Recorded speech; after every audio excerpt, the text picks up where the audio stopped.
Durante todo esse culto nós temos cantado, temos ouvido acerca do tema de hoje. Nós temos cantado o Evangelho, nós temos ouvido o Evangelho. E hoje nós vamos falar desse tema tão importante que envolve as nossas vidas, a singularidade do Evangelho.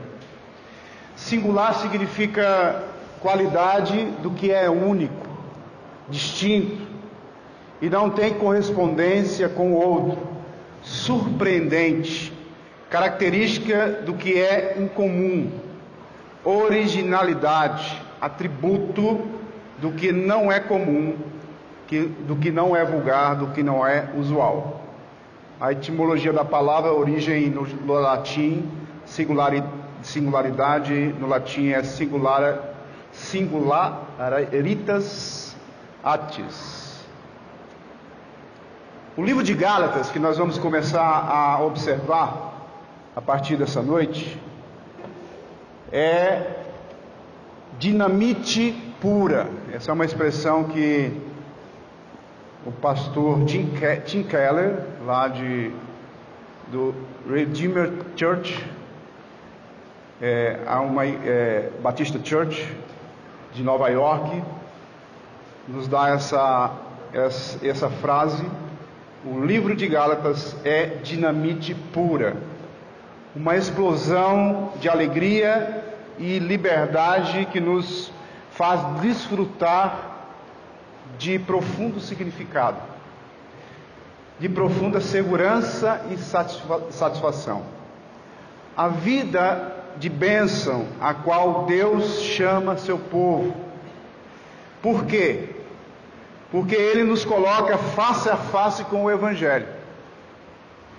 Nos círculos cristãos é muito comum presumir que o Evangelho, irmãos, é algo basicamente para não convertidos. O Evangelho é algo basicamente para os não convertidos.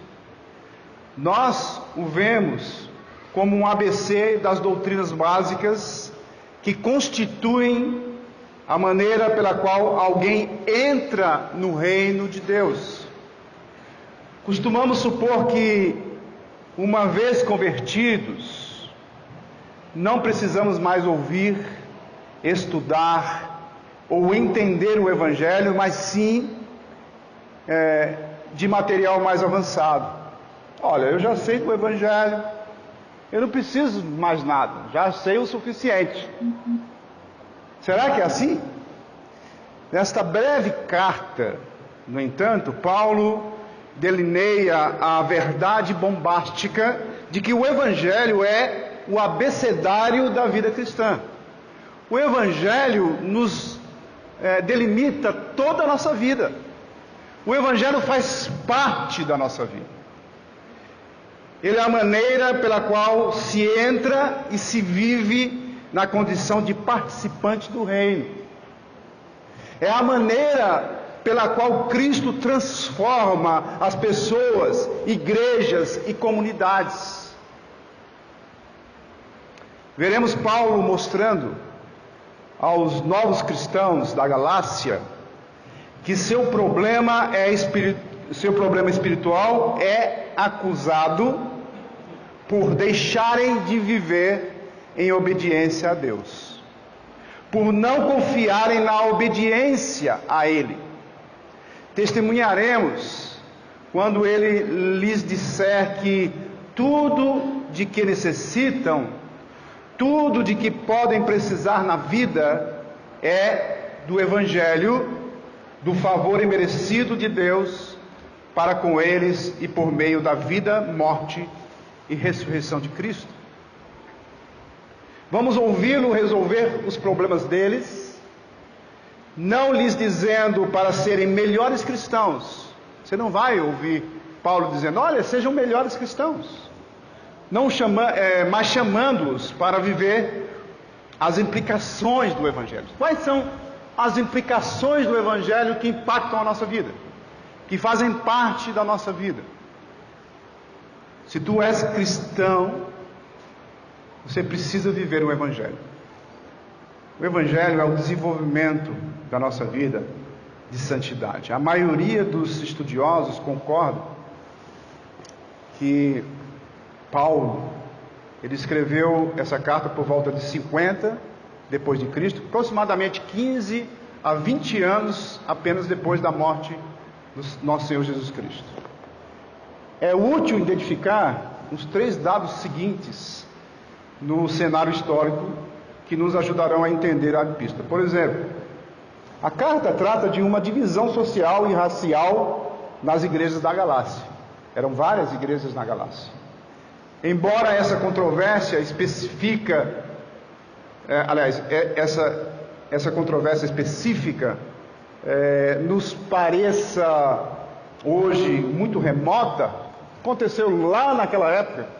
Paulo tratou dela como verdade eterna da maior importância. Por esse motivo, aquilo que aconteceu lá nas igrejas da Galácia também acontece nas nossas igrejas hoje.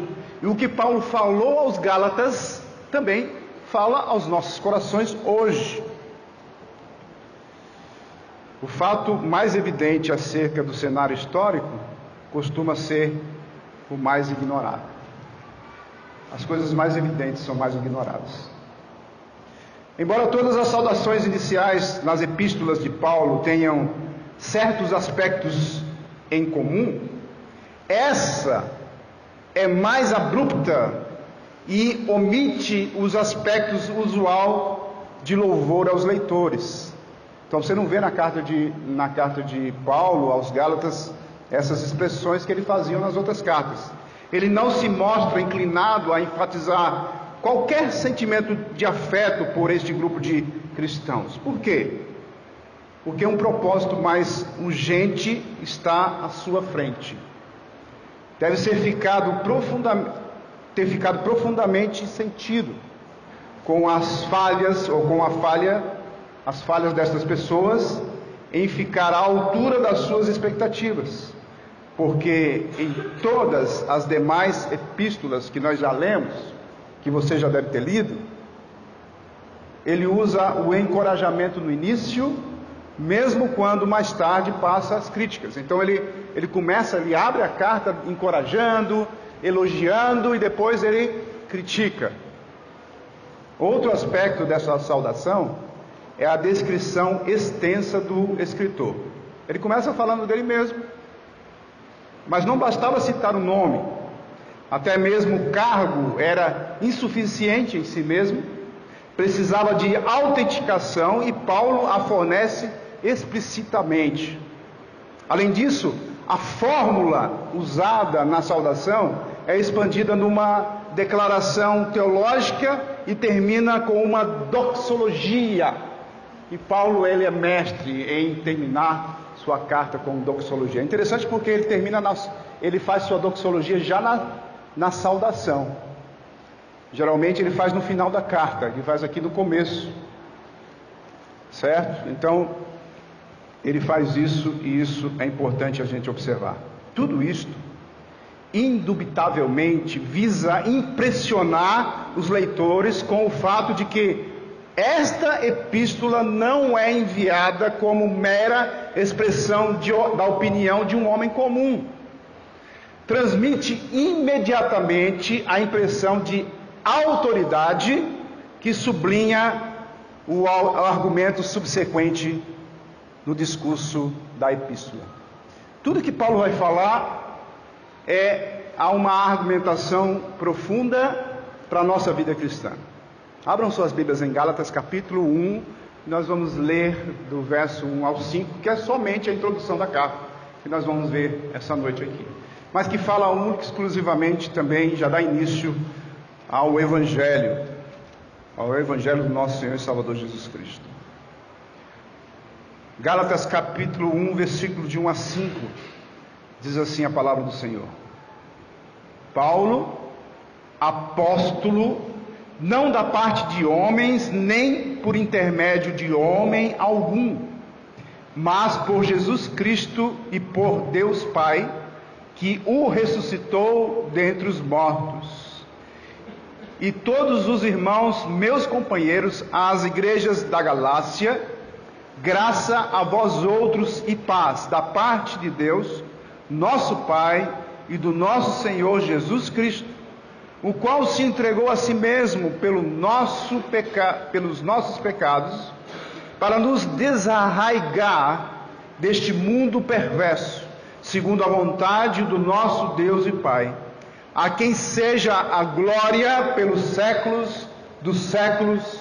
Amém. Vamos orar. Senhor nosso Deus e Pai,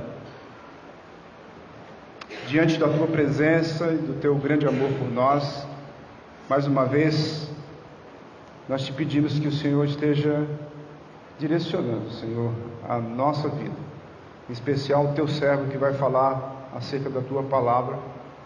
Ajude-o para que ele possa falar aquilo que é necessário aos nossos corações. Nós somos gratos porque a Tua palavra é viva e eficaz, transforma as nossas vidas, e a cada dia que nós a ouvimos, ela deve ser impactada em nossas mentes e em nossos corações. Ela deve transformar os nossos corações para ser voltados a Ti. Ajuda-nos, Senhor, a fazer a Tua vontade. Usa o Teu servo, usa o Teu Espírito, o Teu Espírito faça o discernir aquilo que é necessário para falar. Tudo isso nós agradecemos e entregamos em Tuas mãos, em nome do Teu Filho Jesus. Amém. O que é o Evangelho? Se alguém perguntar para você o que é o Evangelho, você está preparado para dizer o que é o Evangelho? Muitas pessoas pensam que sim, mas a maioria não sabe expressar claramente o que é o Evangelho. Você olha para você mesmo e você expressa o Evangelho da tua forma. Você fala algumas coisas importantes, mas não fala o que deveria falar. Assim, esse apóstolo, divinamente designado, lembra aos cristãos da Galácia sua mensagem divina especial. Divina e especial, o Evangelho.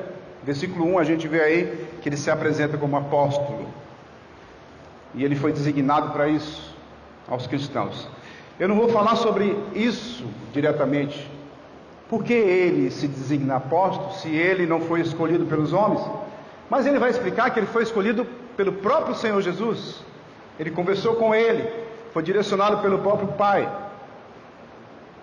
Na abertura, aqui ele traça um esboço rápido, ainda que bastante abrangente, da mensagem do Evangelho. Quem somos? Impotentes e perdidos. Primeira coisa que a gente tira aqui dessas passagens que o Senhor Jesus está nos mostrando. Quem somos? Quem você é? Nós somos impotentes e perdidos. É o que sugere a palavra lá no versículo 4, que é traduzida em algumas versões desarraigar ou livrar, que significa. É o que sugere essa palavra no versículo 4. Outros fundadores de religiões vieram ensinar o não livrar, não ficar arraigado às coisas, mas desarraigar ou livrar é a intenção do apóstolo em nos mostrar o Evangelho. Nós estamos livres. Versículo 4 fala sobre isso. Jesus foi um grande mestre, mas quando Paulo nos dá uma versão resumida do ministério de Jesus, não faz nenhuma menção disso em absoluto. A pessoa comum da rua acredita que um cristão é alguém que segue o ensinamento e o exemplo de Cristo.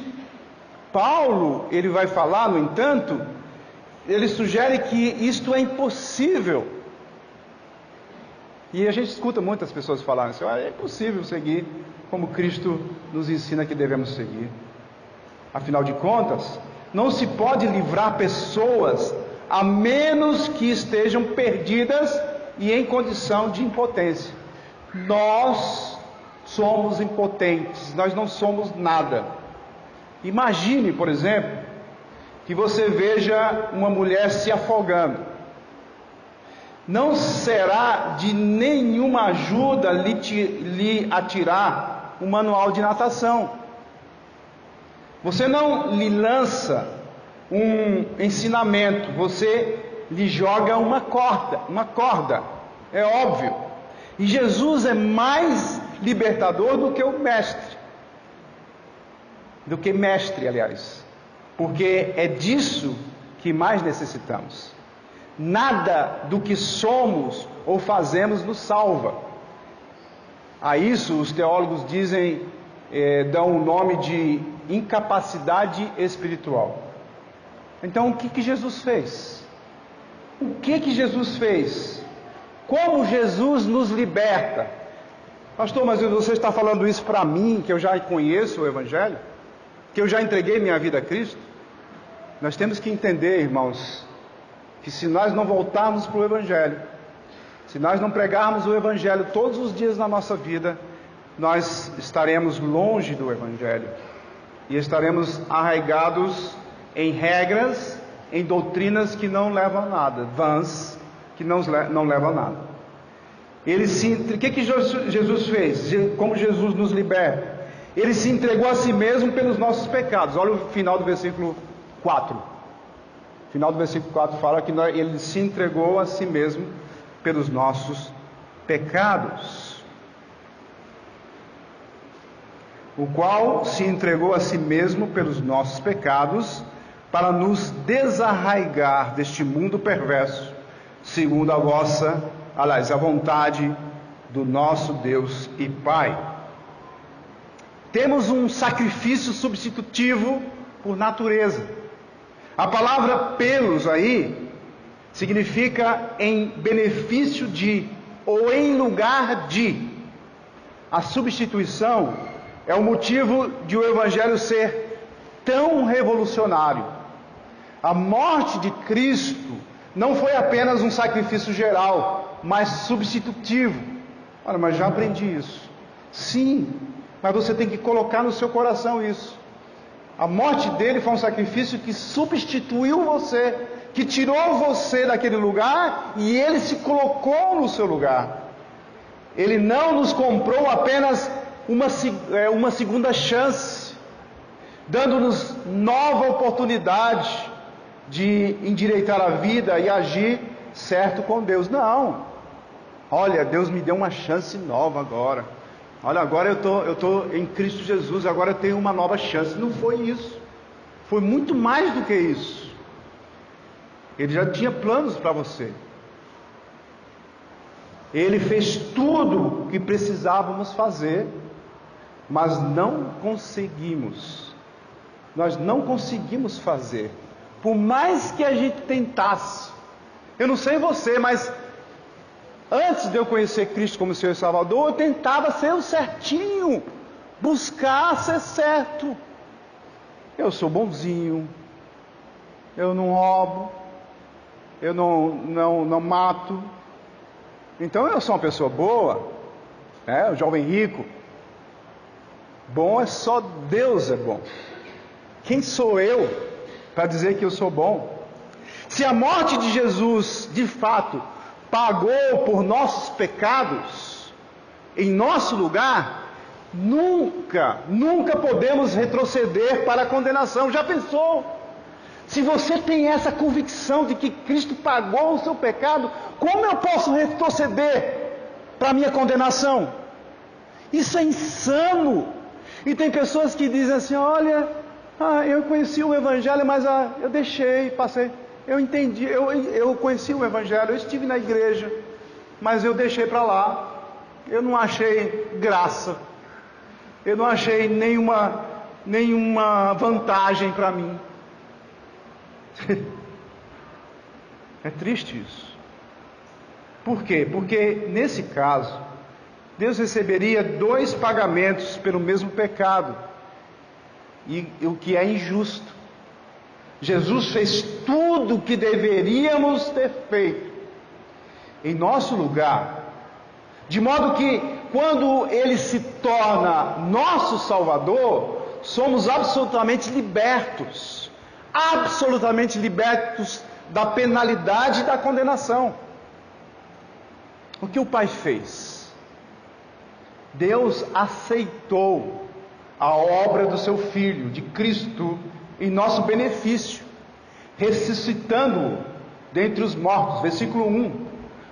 Paulo, apóstolo, não da parte de homens, nem por intermédio de homem algum, mas por Jesus Cristo e por Deus Pai, que o ressuscitou dentre os mortos, dando-nos a graça e a paz. Olha o versículo 3. Graça a vós outros e paz, da parte de Deus, nosso Pai, e do nosso Senhor Jesus Cristo. Isso é óbvio, claro, direto, muito simples. Pastor, eu já sei disso. Quantos anos eu sou crente? Rapaz, o Evangelho foi lá no começo. Eu me fui libertado pelo Evangelho, recebi o Senhor Jesus como Senhor e Salvador da minha vida, e pronto, agora eu preciso de algo mais. De algo mais. Será? Será que se você voltar um pouquinho para o Evangelho e olhar o Evangelho, e olhar tudo o que compõe o Evangelho, o Pai dando corpo ao Filho, o Filho sendo enviado para nascer como homem, o Filho crescendo em uma família humilde, crescendo e chegando à maturidade para exercer o seu ministério, durante 3 anos, escolhendo 12 homens que eram considerados iletrados, pessoas humildes, pessoas pobres, mas que revolucionou a humanidade toda. Se você olhar para o Evangelho e ver Cristo morrendo na cruz para pagar os seus pecados como sacrifício vivo, agradável a Deus, será que você vai entender melhor que o Evangelho impacta a sua vida? Ele tem que estar na sua mente todos os dias. Você tem que voltar para o Evangelho para você lembrar o que Cristo fez por você, que Cristo conquistou e alcançou por nós.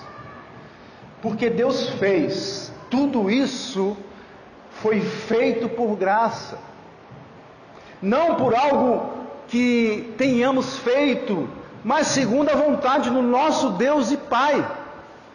Olha o versículo finalzinho do versículo 4, que diz: segundo a vontade do nosso Deus e Pai. O nosso Deus e algo mais, o nosso Deus e Pai. Não é somente o meu Deus, o seu Deus, mas é o nosso Pai, que fez tudo por você.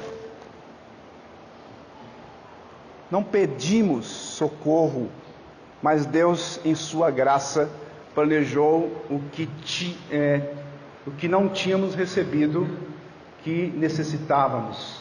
E Cristo, por sua graça, veio realizar a libertação que jamais alcançaríamos por nós mesmos. Você não pediu socorro: Senhor, me socorre, eu preciso da salvação. Você nem sabia o que era salvação.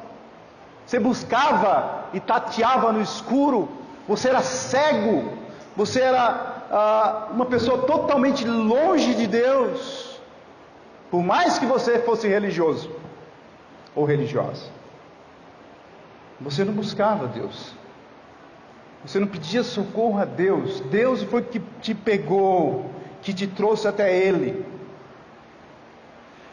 Não há nenhum indicativo de qualquer outra motivação ou causa para a missão de Cristo, exceto a vontade de Deus. Parece insano. Já pensou você enviar o seu próprio filho para morrer por um povo obstinado, um povo que era contra Deus, um povo que não queria saber de Deus, um povo que era inimigo de Deus? Você era inimigo de Deus. Será que você continua sendo inimigo de Deus? Por causa de Cristo e o amor do Pai, Ele nos alcançou. Ele nos deu vida.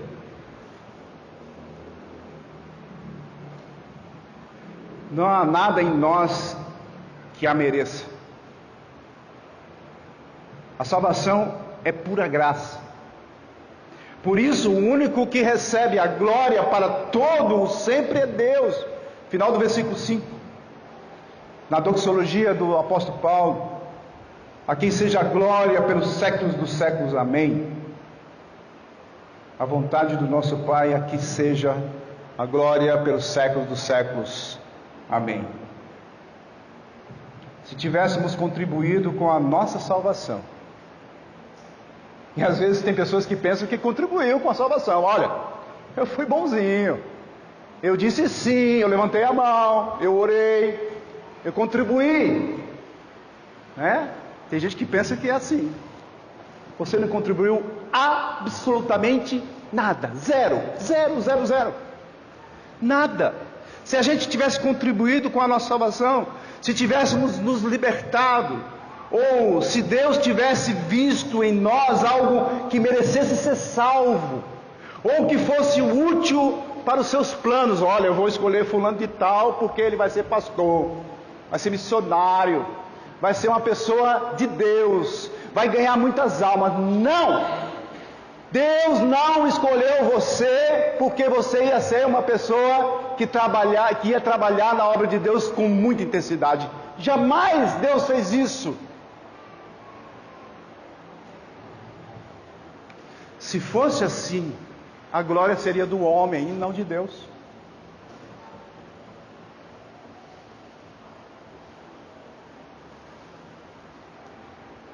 Ou ainda, se tivéssemos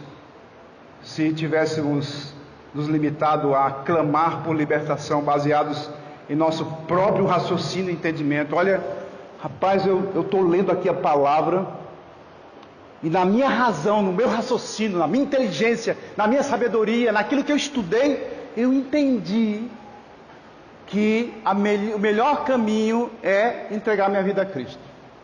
Olha, eu não sei o que isso vai dar, mas eu sei que isso daí vai ser um empreendimento excelente. Tem pessoas que pensam assim. Mas não é assim que Deus nos chamou. Ele nos quebrantou, Ele nos impactou, Ele mudou a nossa vida. A nossa perspectiva é outra. O nosso raciocínio foi depois que Deus tocou no nosso coração. Não foi antes.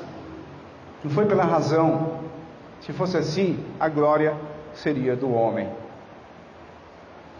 Então poderíamos nos congratular pelo papel que desempenhamos para nos salvar. Mas o Evangelho bíblico, irmãos, o Evangelho de Paulo deixa claro que a salvação, do início ao fim, é obra de Deus. O chamado, o plano, a ação, a obra, são todos seus. Assim, é Ele que merece toda a glória em todo sempre. Essa é a verdade humilhante que constitui o cerne do cristianismo. Nós adoramos ser nossos próprios salvadores. Isso é natural do homem caído. Nós adoramos ser nossos próprios salvadores. Nosso coração adora fabricar glória para si. Por isso consideramos as mensagens de autossalvação tão atraentes, sejam elas religiosas, por exemplo: siga essas regras e você ganhará bênçãos eternas. Já ouviu isso? Ou seculares: conquiste estas coisas e experimentará bênção agora mesmo. O Evangelho chega e vira tudo isso de cabeça para baixo. Você está em posição de tamanha impotência e necessita de uma salvação que não depende de você em absolutamente nada. Em seguida diz Deus em Jesus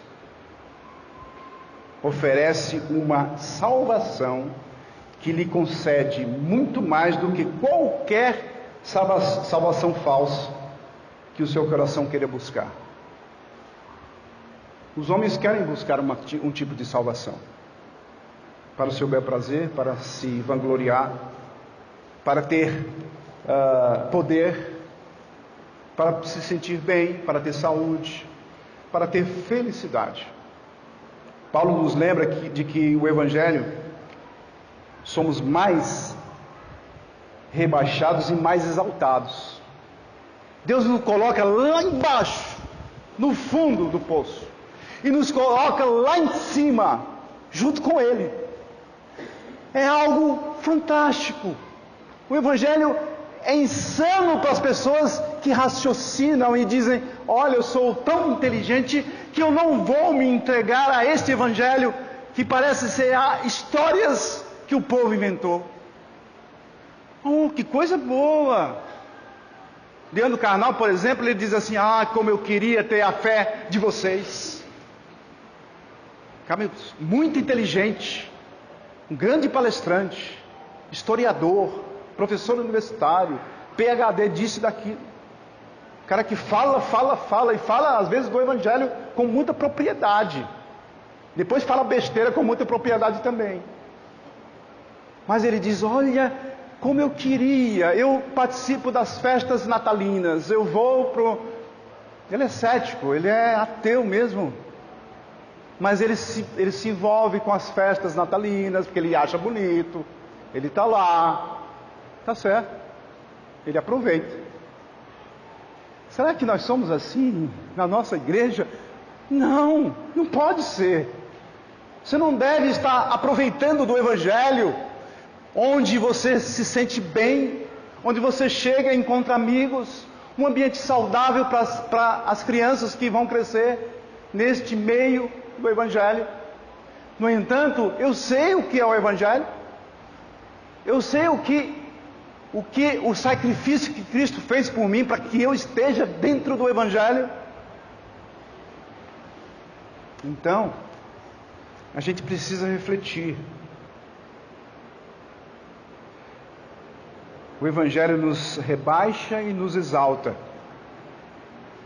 do que poderíamos. É tão incrível que nós não conseguimos imaginar.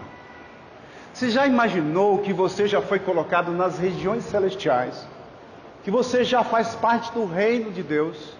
Que você já está sentado com Cristo? Que você está posicionalmente sendo o filho de Deus? Você já imaginou o que significa isso na sua vida cristã? Será que isso me faz eu ser diferente? Será que isso me faz eu olhar para o irmão e dizer assim: eu te amo, irmão, em Cristo Jesus? Eu quero saber o que está passando com você, qual o seu problema, para que eu possa ajudar de alguma forma. Será que isso impacta a minha vida quando eu falo para alguém que o amo, mesmo sendo meu inimigo? Você já fez isso?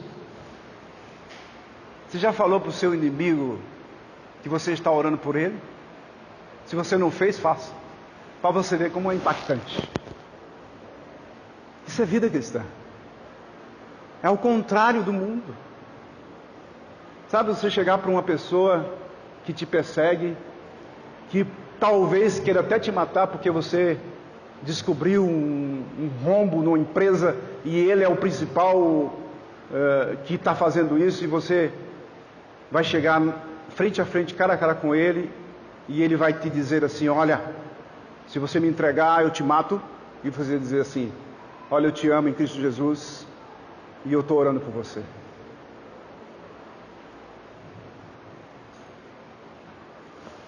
Irmãos,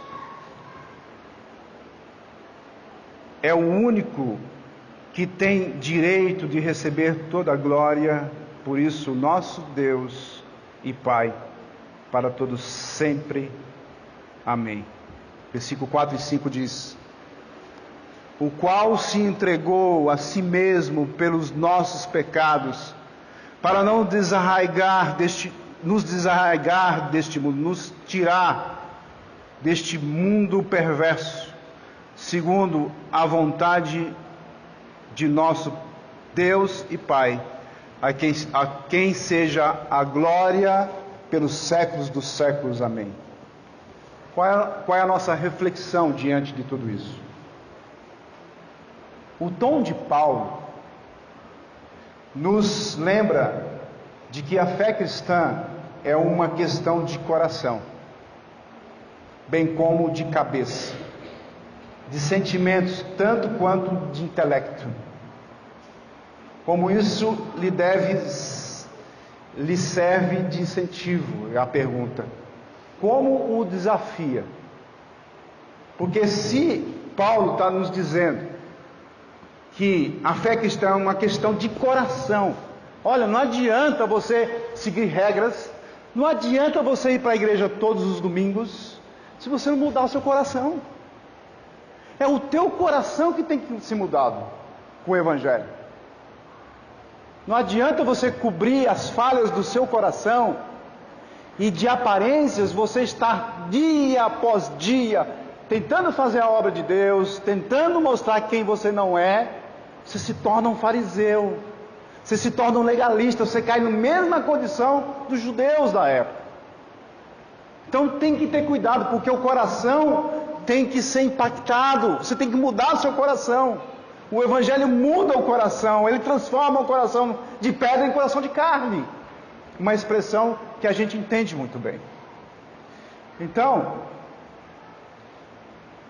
a fé cristã é uma questão do coração, bem como de cabeça. É uma questão de sentimento, sim, tanto quanto de intelecto. Olha, eu preciso dar um equilíbrio em tudo isso. Eu não posso ser só intelecto, e eu não posso ser só sentimento. Eu não posso chegar nessa igreja e louvar ao Senhor, apesar de você não levantar a mão. Isso não é um grande problema, mas se você levantasse a mão e dançasse um pouco, para demonstrar que você é uma pessoa que louva a Deus, não adianta, se o teu coração está ali reprimido, angustiado, um coração que não perdoa. Não adianta você louvar de todo jeito, isso não vale nada para Deus. Nós temos que entender que existe um equilíbrio entre o intelecto e o sentimento. Eu posso louvar ao Senhor ali no meu cantinho, quietinho, abrindo a boca, cantando ao Senhor, com o coração quebrantado, coração entregue a Deus, totalmente. Senhor, eu não sou nada, eu não consigo fazer isso ou aquilo, eu não consigo perdoar, mas o Senhor pode me dar essa condição. Você precisa orar para isso. E aí, como isso lhe serve de incentivo? Como isso o desafia? Quando você acha mais difícil aceitar a autoridade do ensino apostólico do Novo Testamento, por quê? Paulo tem nos ensinado, Pedro nos ensinou, Tiago, João, aqueles que estiveram com Cristo ali, Lucas, que não esteve com Cristo, mas nos ensina coisas maravilhosas, o Antigo Testamento, ele tem falado ao seu coração, isso te impacta, os apóstolos, os ensinos dos apóstolos, que foi transmitido daquilo que eles aprenderam de Cristo, ele te impacta, ele muda o seu sentimento, a sua forma de ser. Se não muda, por quê? Se muda, isso vai fazer uma diferença na sua vida.